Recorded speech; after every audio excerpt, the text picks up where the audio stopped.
Hey, you! You're listening to the podcast network of Gamefully Unemployed because you're an untouchable success.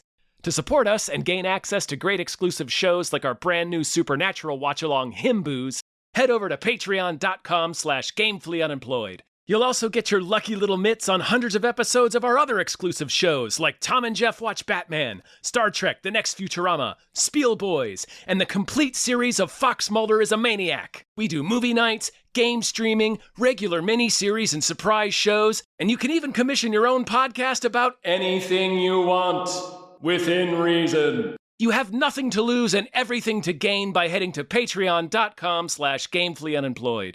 That's patreon.com/GAMEFULLY unemployed. Probably don't need help with that word.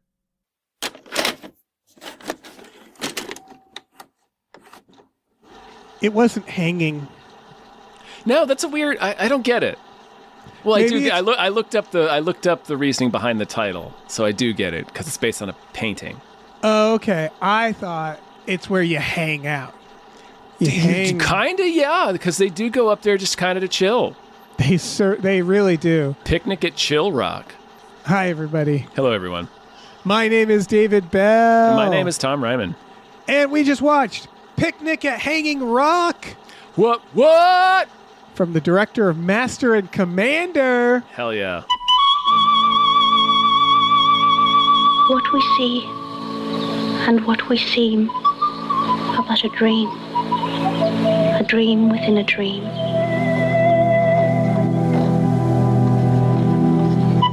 You must learn to love someone else apart from me, Sarah. I won't be here much longer. The girl, the boy, the school, the rock. Peter Weir, baby. Truman Show.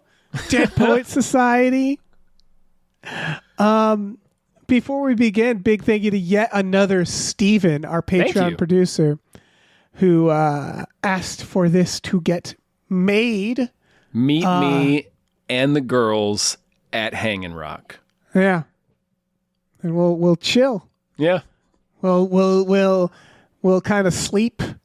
We're going to get real sleepy. We're going to get all tuckered out.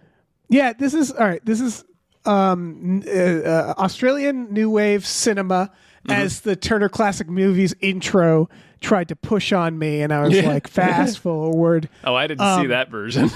Yeah, I watched HBO Max had like a 3-minute like welcome to Picnic, and I'm like, get press right play, the fuck you out assholes. of my face. Yeah. Yeah. Show me the movie, not an ad for the movie, you pricks. Anyway, directed by Peter Weir, who went on to have quite a career. Yeah. A career.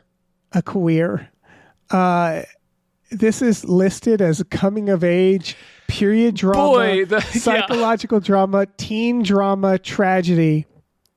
The genre list for this was a roller coaster. Yes, I didn't know what it was. It's wild to me that the labyrinth. most obvious genre isn't listed, which is horror. Yeah. This is a horror It's a horror movie. Yeah.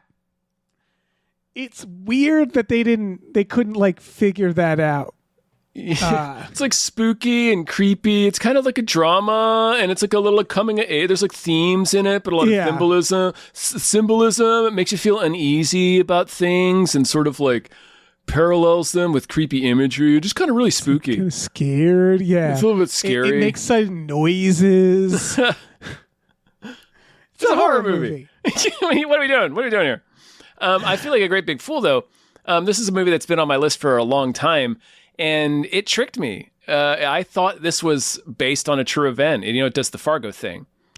I would argue it does the Blair Witch Project thing, or rather the Blair Witch Project did this. That was one of my first notes because it's also called Hanging Rock, not unlike Coffin Rock, where all the things happen in Blair Witch. And so I'm fairly convinced that the Blair Witch people, I'm not saying they didn't really rip this off. It's not one-to-one. Just that intro, I'm like, the Blair Witch people definitely watched this movie and were inspired by it. Oh, for sure. For sure. But yeah, it definitely not the a true atmosphere story of it. No, super not a true story. But that's fine. I don't feel as silly because it does the Fargo thing. Yes. And it does the horror thing again, where it's like, these events really happened. Yeah. Whenever you see that before a horror film, you're just like, no, it didn't. No, they did not. Yeah, I would have heard about it in the news if they happened. Well, this was old enough, like 1900. Oh, and yeah. like the broad strokes of it, when I had encountered this movie, like I said, it'd been on my list for a long time, probably at least 10 years, just on my radar as something to watch, just because I knew the broad premise of Yes. a class of schoolgirls goes to a picnic and a couple of them disappear and the case is never solved. That's all I knew about it. And so, Yeah. like, me sort of, so however I gleaned that it was a Fargo situation that was quote unquote a true story, it just became a true story in my mind. So, like, for the past decade, I thought this was like a real event. I don't blame you because I didn't think this was going to be a horror. So, No, like, me when either, I not heard really. that and I heard it was coming of age, I was expecting like We Are Marshall or something. Something where it's like that, yeah. Oh, a tragedy, and then it's about the people like bringing themselves together. Trying to make after. sense of it, yeah. Yeah, out like of something that is emotionally. ultimately senseless, yeah. Yeah. And that is kind of what it's about, but it's emotionally and literally trying to make sense of it, as in, what the fuck happened? What is this thing what is this weird supernatural event that happened that, like, these girls, like, it's like the beginning of this movie, it's kind of a slow burn. Did you like this movie? I did.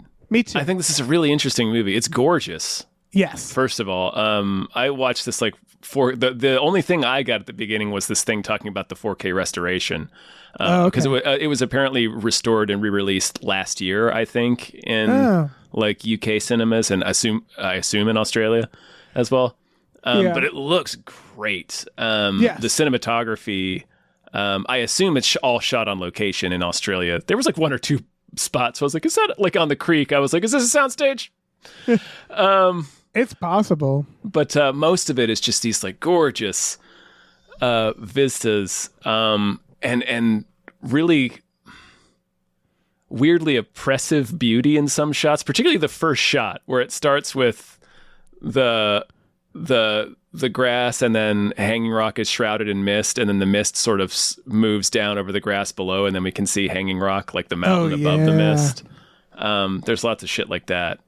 I just thought this was a really interesting movie. I like the mystery of it. I like that in reading about it a little bit more, apparently the novel that it's based on, it is based on a novel, is more ambiguous. I feel like the movie kind of answers it for you. Does it? I feel like it does, but we can talk about that. Yeah, because of course it's all a matter of ended it interpretation. Not really. Yeah, I think there's different. It could not. It's that thing where it's like maybe it's not supernatural, but the sequence in which they get lost, it very feels like weird. They're Yeah. under a thrall. Like Yeah. the opening sequence. There's all this. Yeah, all girls school in the 1900s. Future ghosts. All these young ladies are Oh, dressed yeah. and look like Wearing ghosts. gloves and little shoes, Yeah, little it's black Valentine's shoes and Day. hats. Yeah. They're gonna haunt the shit out of some gazebo. Oh yeah, and because it's the 1900s, they're all excited to go see a rock because It's there's the nothing else to do. 1900, Dave. Yeah, it's Valentine's Day 1900. 1900. Yeah, so they go to Hanging Rock, and the woman talks at We are at so length far about from how it's TikTok. like. Yeah. Oh, they would love TikTok So into too. TikTok, man. One of them is like shitty, so she has to stay behind. No, they got a Bart Simpson. She has to stay Yeah. behind. And they go, and the teacher or the lady there is like, this was a fucking like a volcanic rock. It's millions of years old. She spends a lot of time on that.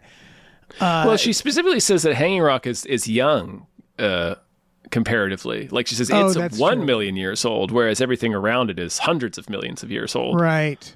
So we've got there's a, like we mentioned, coming of age in that shotgun of genres. There's a lot of that in it, of like loss of innocence, things changing, the idea of impermanence. Yeah. Anyway, Yeah. So they go to the rock, and they're just kind of like, it's like this slow burn of they're like picnicking, and they're kind of just sleeping, and then it gets very dreamy. There's like shots of birds. And there's like a lot score. of, it's like it begs you to stay awake for a little bit. It's like, this is so like, The score does a lot of work in that department for sure. yeah. It's And then weird. they're It's like not fully. It's not fully spooky, but never fully like. It's kind of like.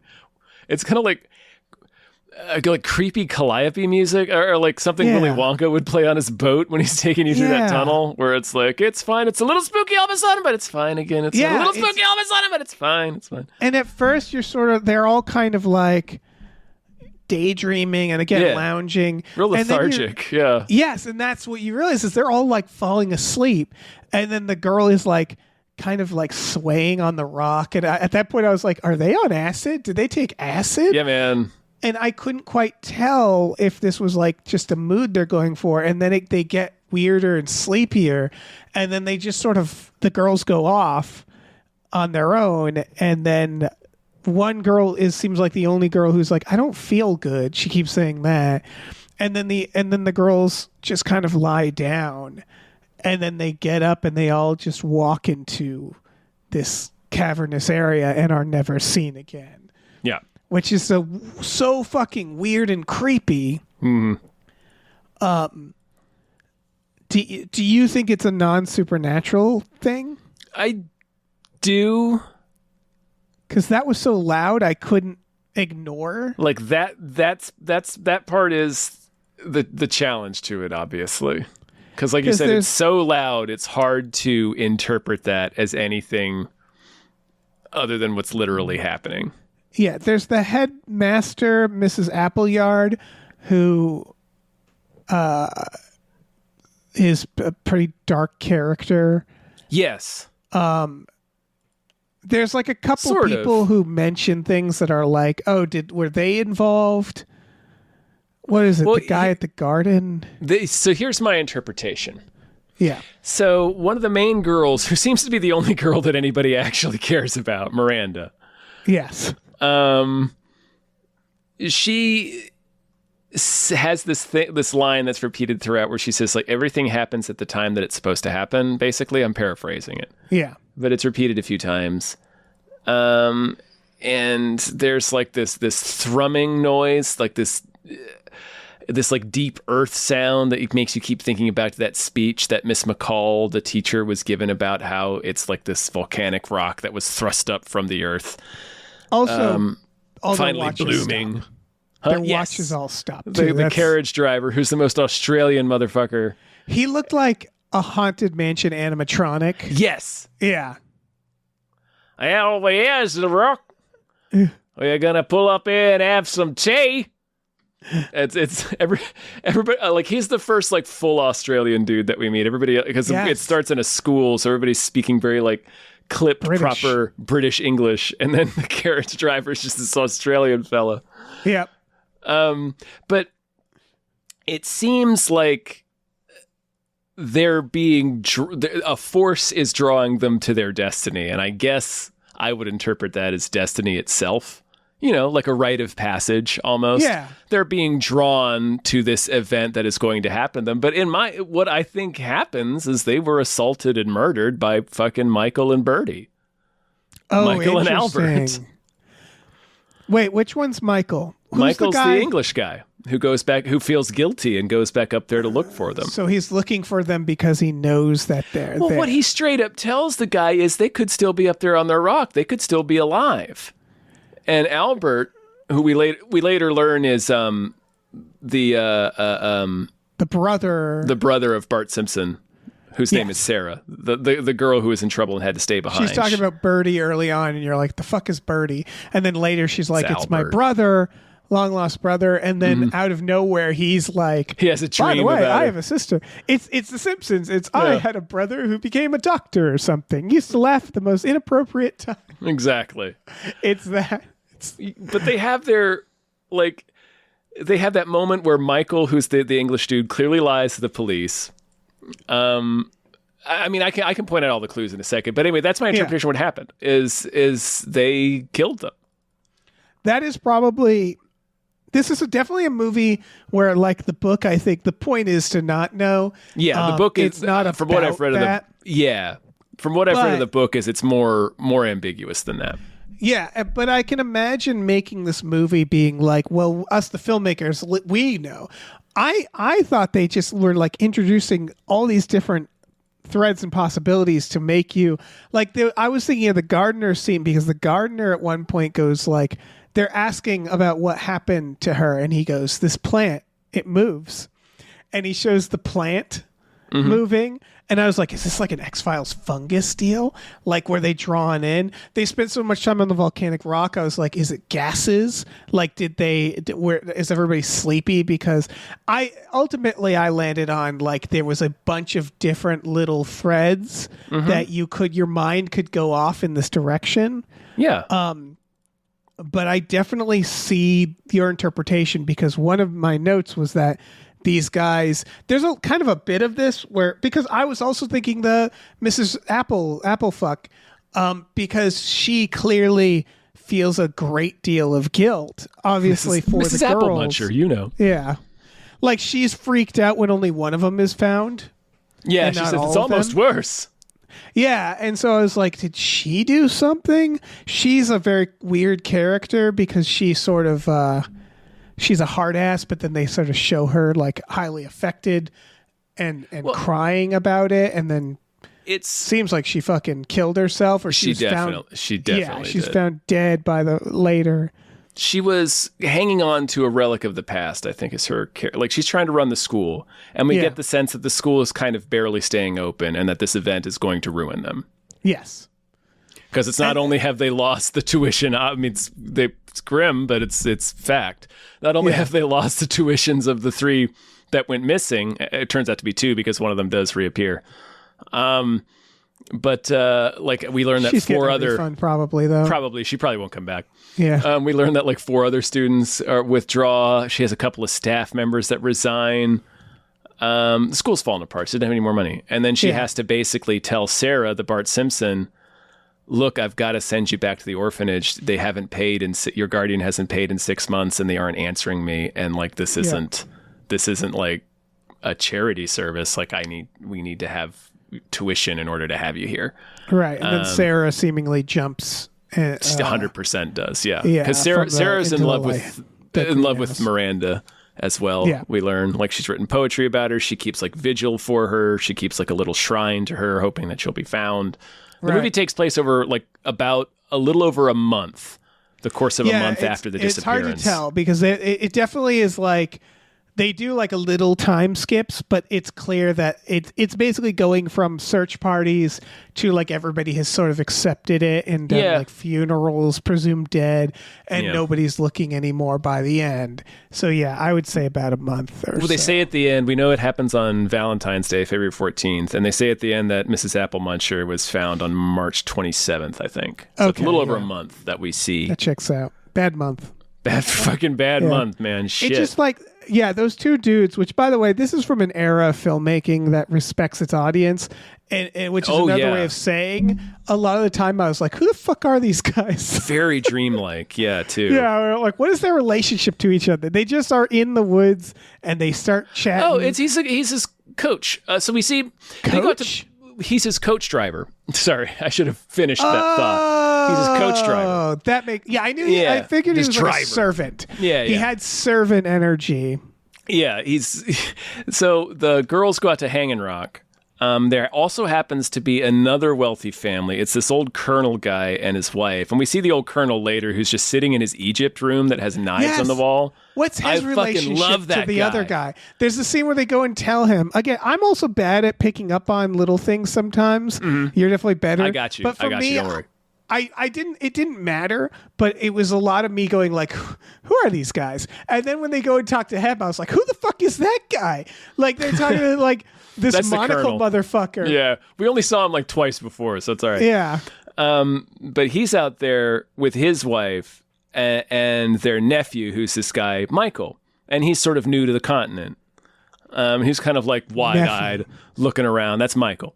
And so his uncle and his aunt fall asleep. He sort of fucks off and finds this guy, Albert, who is his uncle's driver, and he's out there like having his lunch and drinking and stuff. And then they start talking, and while they're sitting there chilling out while his uncle is asleep, that's when Albert and Michael, while they're getting drunk, they see the four girls, that split off from the group, and we see them cross the creek, and then Michael follows them.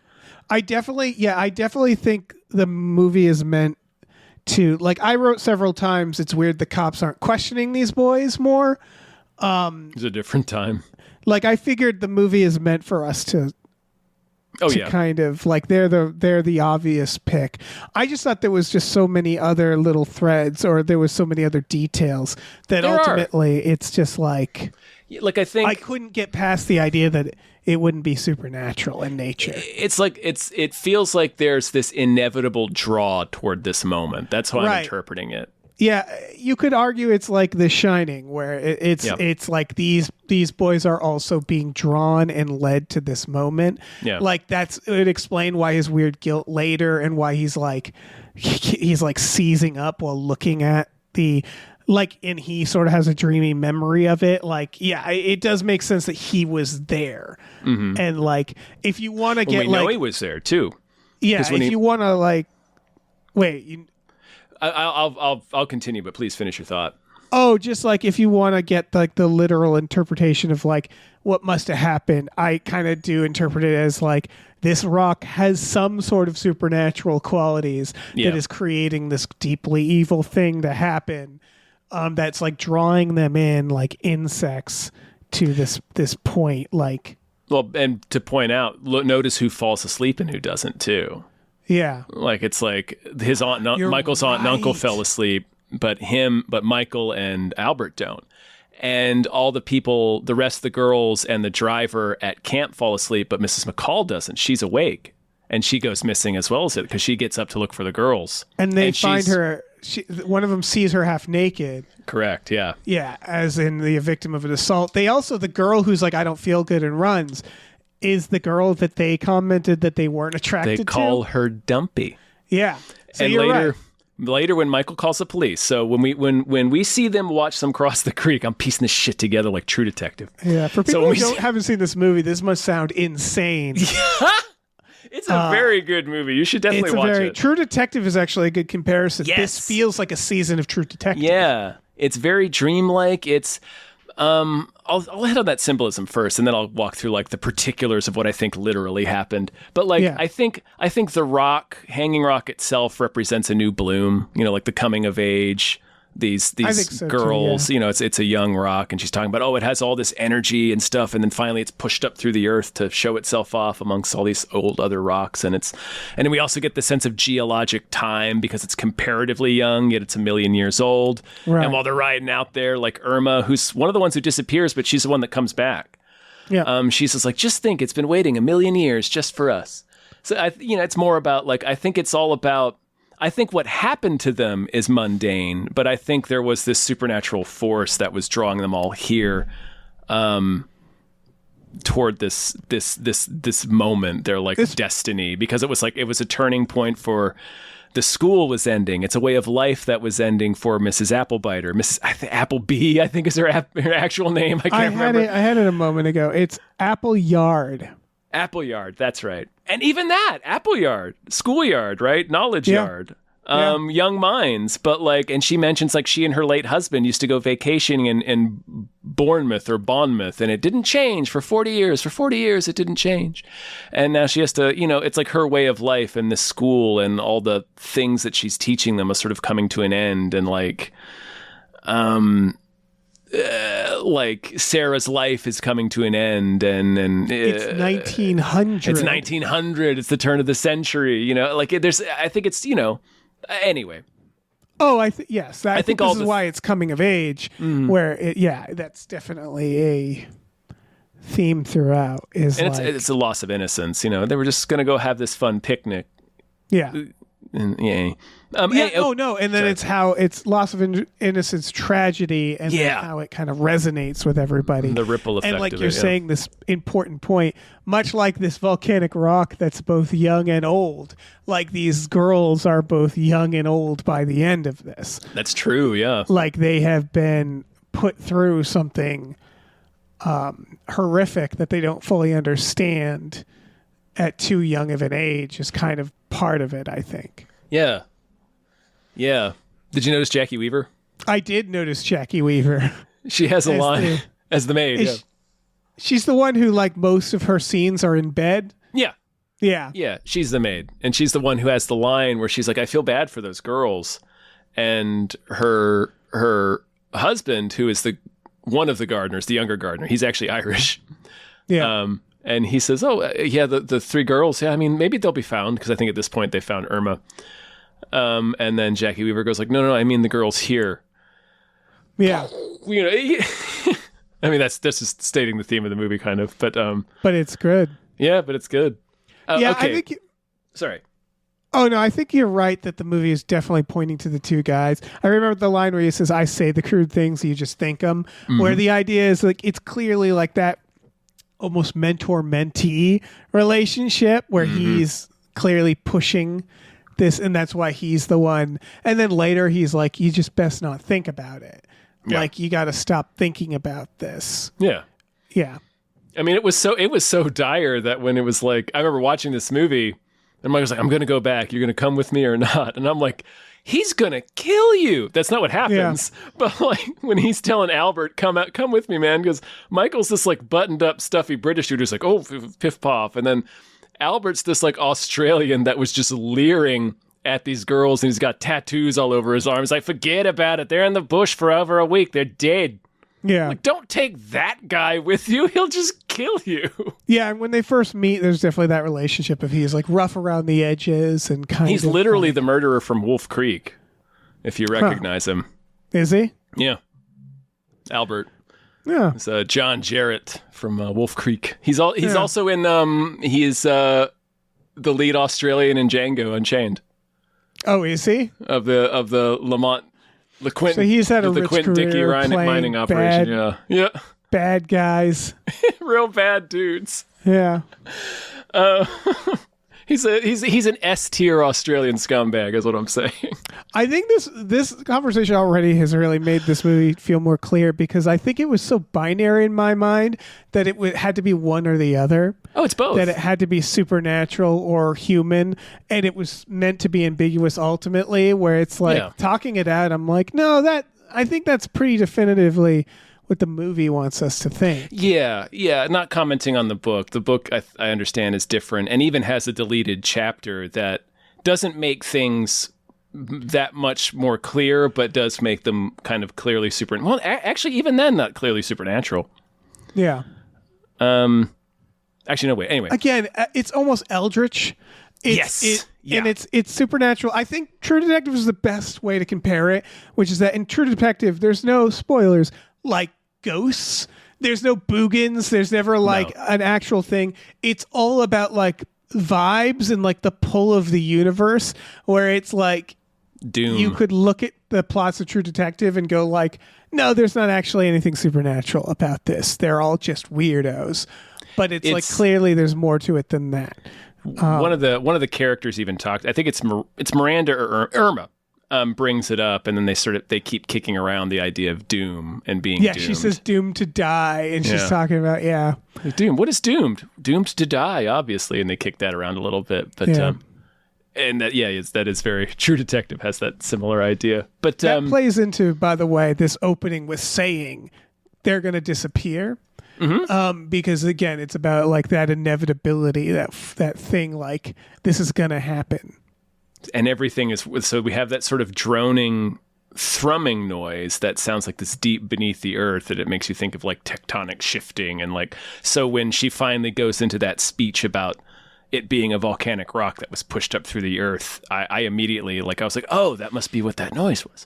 So they've already been laying that seed. And then like the music is kind of the same way, like I've been describing it. It's sort of like this droning, constant score that goes back and forth between being kind of relaxing and being a little sinister, and it all just feels like you're just being dragged toward this rock and dragged toward this moment. Yeah. That, like you said, because of the title card, we already know something fucked up is going to happen when we get there. Yeah. Anyway, so Michael and Albert watch the girls cross the creek, and if you notice, the first girl that crosses the creek is the quote unquote dumpy one. And then it's the others cross after him, and then the final one that crosses is Miranda. And then Michael gets up and crosses after them, and then Albert watches them and kind of gives a knowing look. Later on, when Michael's talking to the police detective, he says he saw 3 of them cross the creek. And they're like, don't you mean 4? And he goes, oh, right. Oh, right. No, 4. there was sort of a dumpy one, but she was following behind. Yeah, she wasn't. Yeah. She was in the front. Miranda was last, and he was behind. So we know right there that they were at least up on the rock with them. That's funny because I wrote notes about that, and I had noted at the time, and then I kind of forgot it by the end. Because again, I guess I thought it was going to head in the direction of these boys being suspects, like prime suspects, and that was going to be a thread, and then it wasn't. Yeah, but I think it's pretty clearly that they were involved. And then when the quote unquote dumpy one, what was her name? Daphne or Debbie? Something like that. Apple something. Apple Smooch. She comes running back down. And when she's talking to the police, she says she saw Miss McCall walking, but that she was in her underwear. And she also says she saw something. She remembers seeing something like a red cloud. What color was Mrs. McCall's dress? Oh, that's cool. Yeah. It was red. Yeah. It's just like as soon as the cop talked to Michael and he gave that like stammering response where he lied and got the order wrong, and we know what that means. It's interesting because like I guess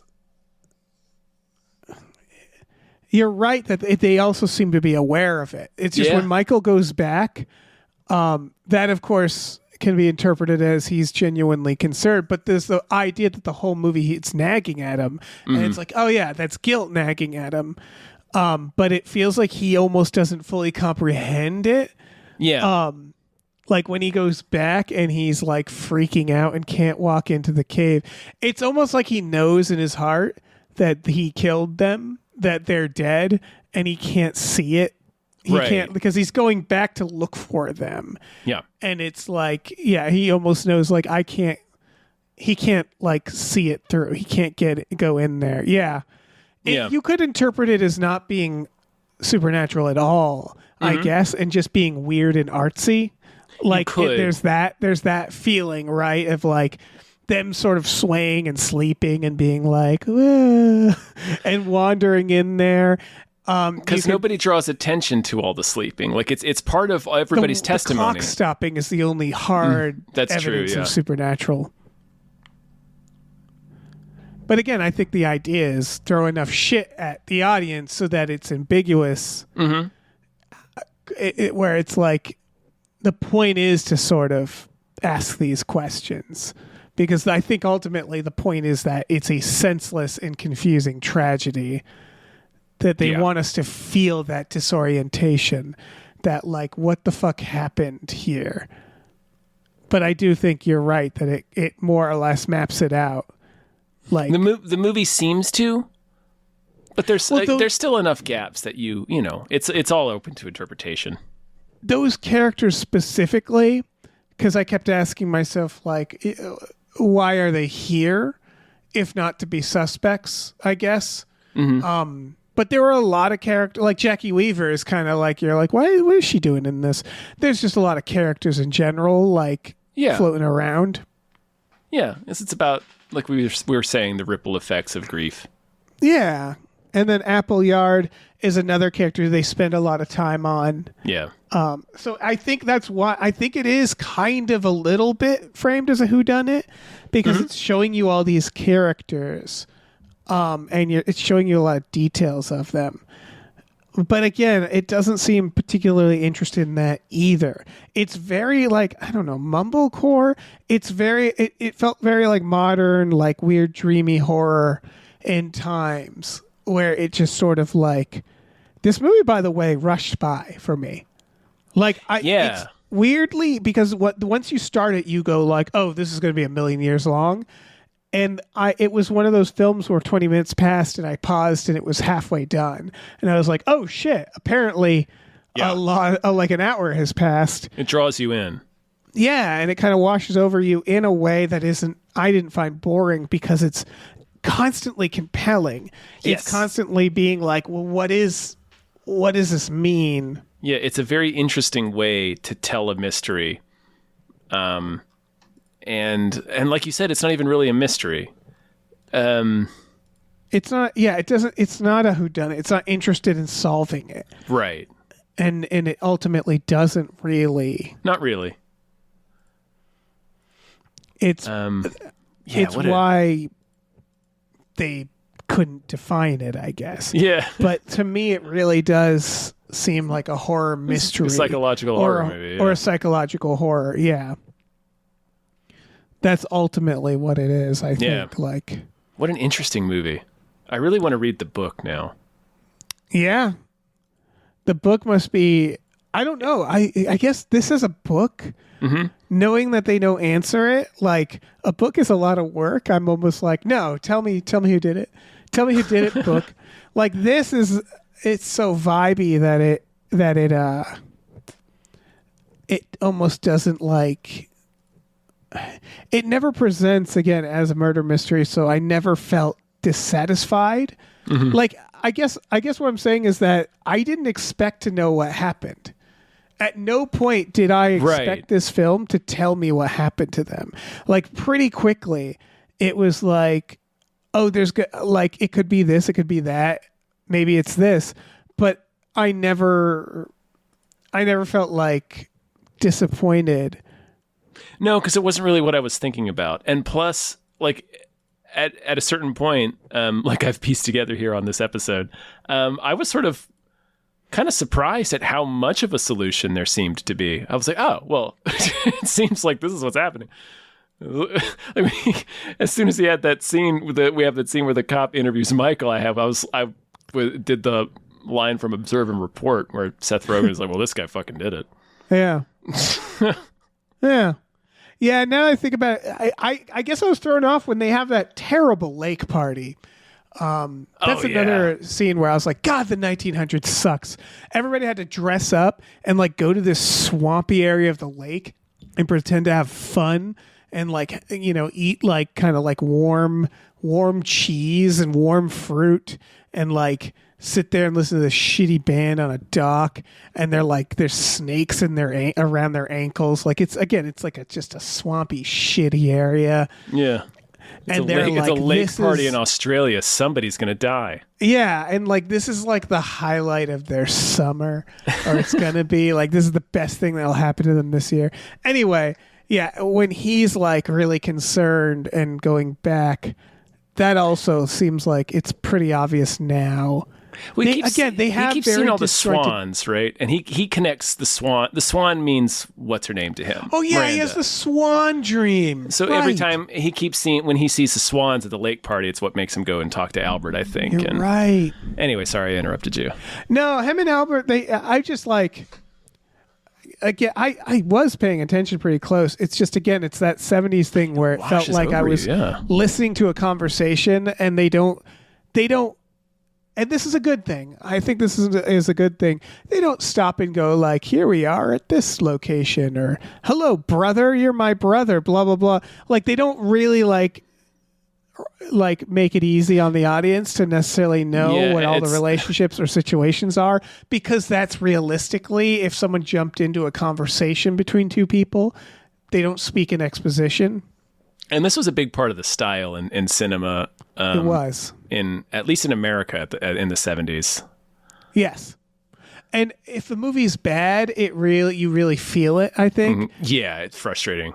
Jaws because it's that idea of like, I don't need to, because I would argue like it's nothing against it, but it also like, I don't want to have to work to figure out basic things in a scene necessarily, where it's like, yeah, there's a happy medium between this and between the Netflix style of like everybody's saying out loud what's going on because everybody's on their phone. And every conversation is just two characters sitting down at a location and then reverse shot.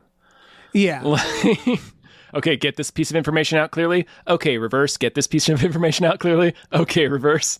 I always think about the sweet spot to me is a movie like Jurassic Park, because if you watch Jurassic Park, I remember the first time watching it as a kid, not being confused, but there's a lot of scenes that are like kind of quiet and like people like in long shots kind of talking. There's literally a part at the Raptors where there's two conversations going at once, and you're like, guys, one at a time. And it feels like very natural in the way that a movie like Jurassic Park doesn't need to be.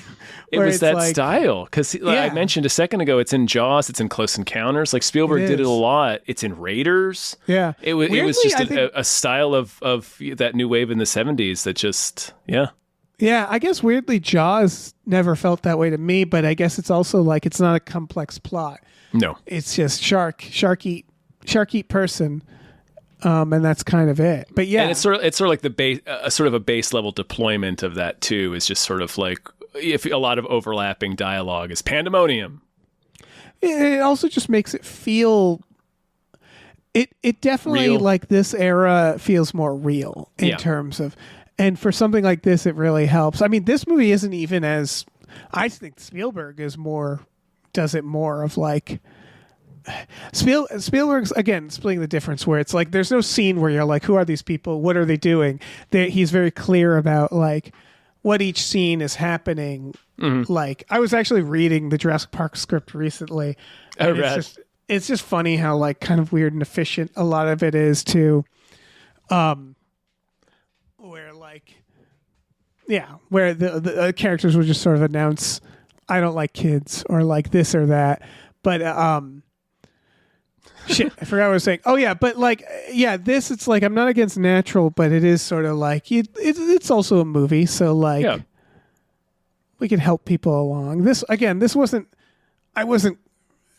terribly confusing. It's just of that time where you have to take a second and go like, okay, I have to really pay attention.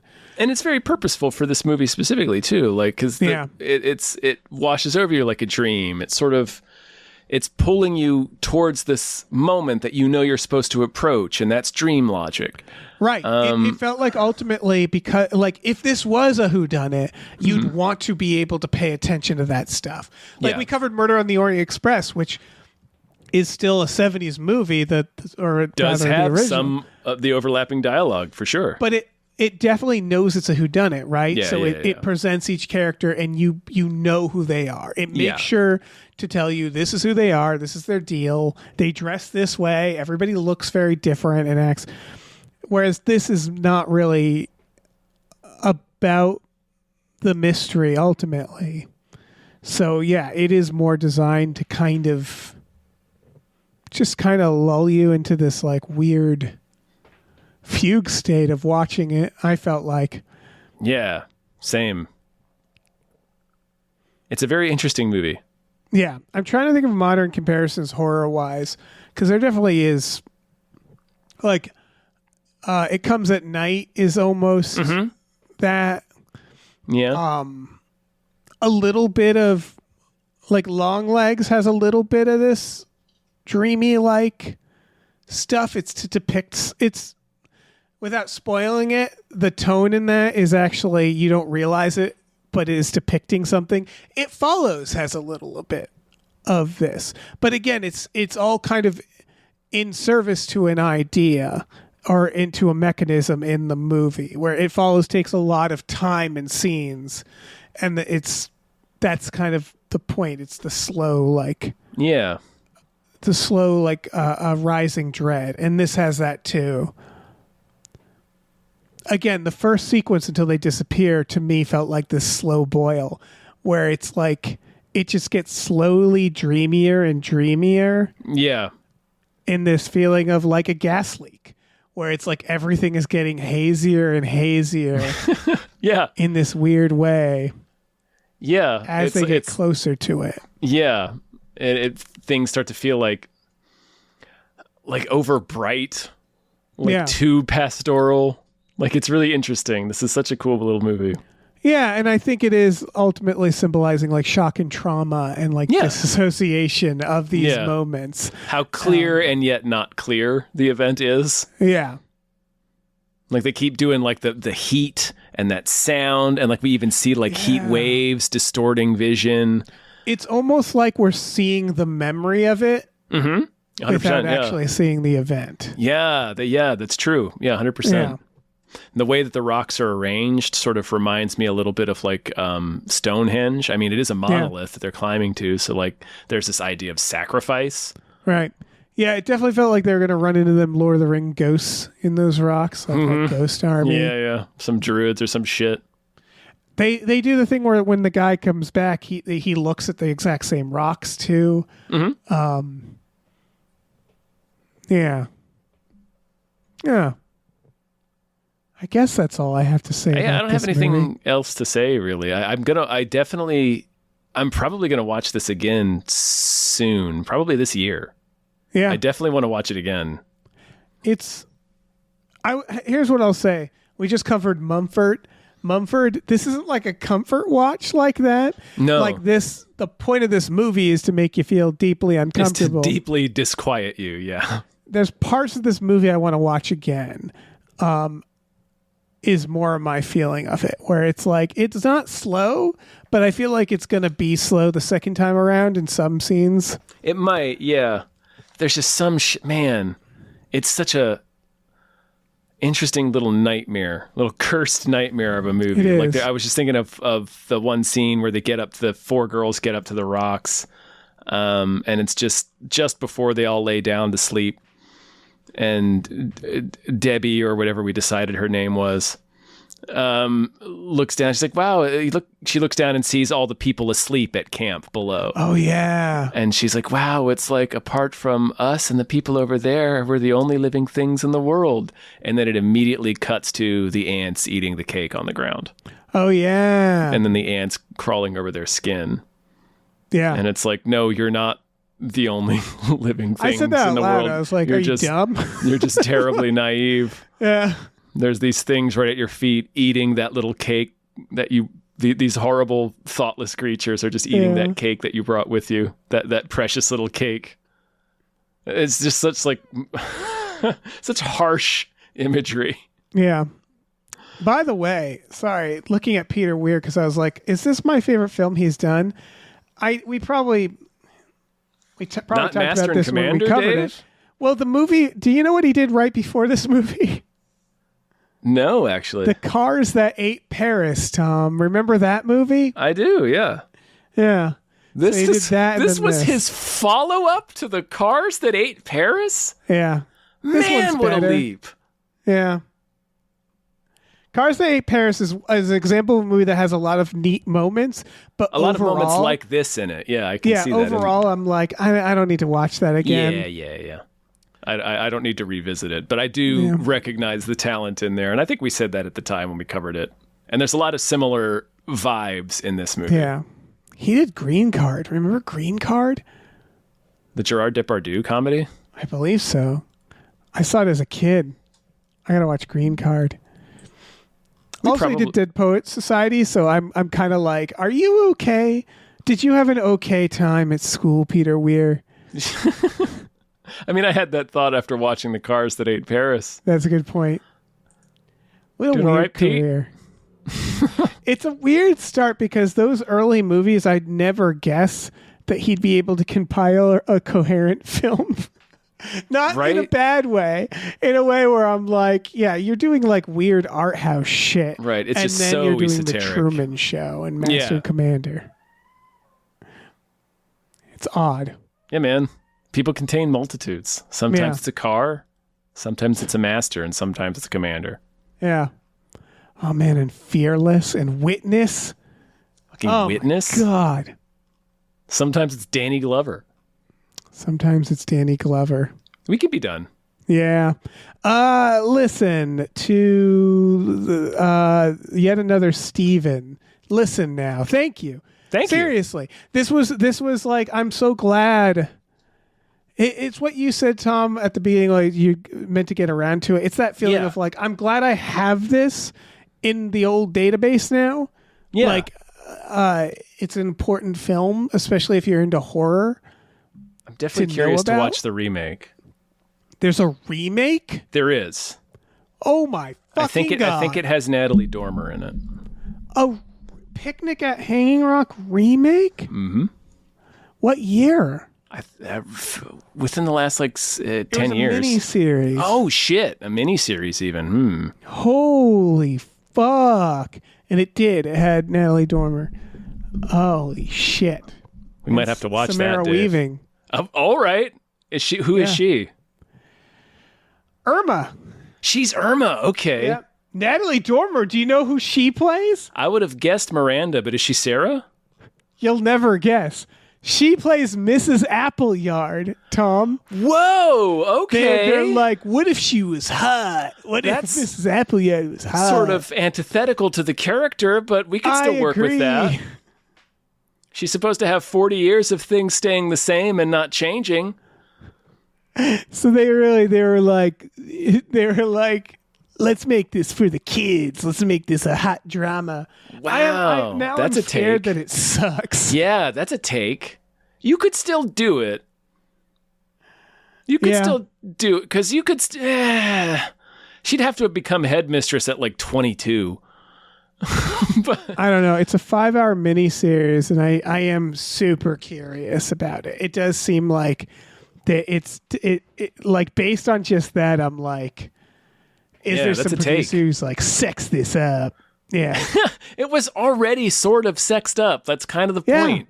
Like it starts with these girls literally being paraded through town as kids chase after their yeah. wagon, and I they're not watched allowed this to with- they're not allowed to take their gloves off until they pass through town. All right. I watched it with Hana, and Hana was like, I'm surprised it wasn't like hornier for like this 70s movie made by some Made old by guy. Peter Weir. Yeah, where it's like, yeah, I can see the version of this where it's like The author is creepy, is a horny. lady.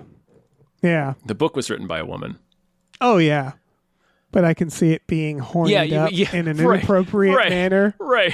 You Like could see the it opening opening to like Carrie. Brian De Palma's Carrie. Yeah. Fucking 100% what I was about to say. Yeah, where you're like, what are you doing, Brian? Oh, man. Oh. Anyway, what were we doing? We were signing off. Oh, Thank yeah. Telling people about our Patreon. Patreon.com/gamefullyunemployed.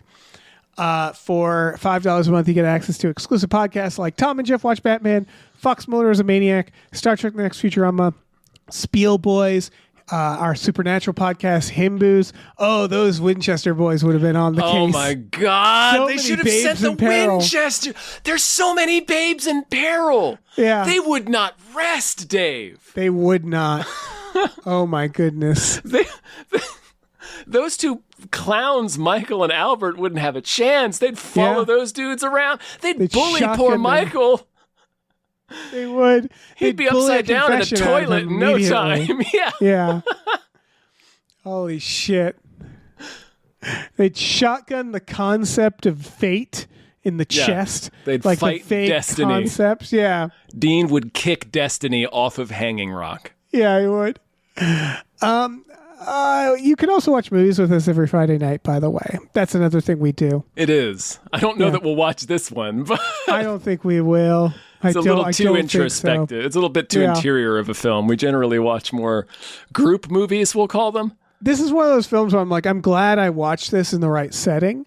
Because Yeah. if you were background watching this or watching this at a party with a group, you might miss that it's really good and moody and weird if people are like talking over it and shit, you know?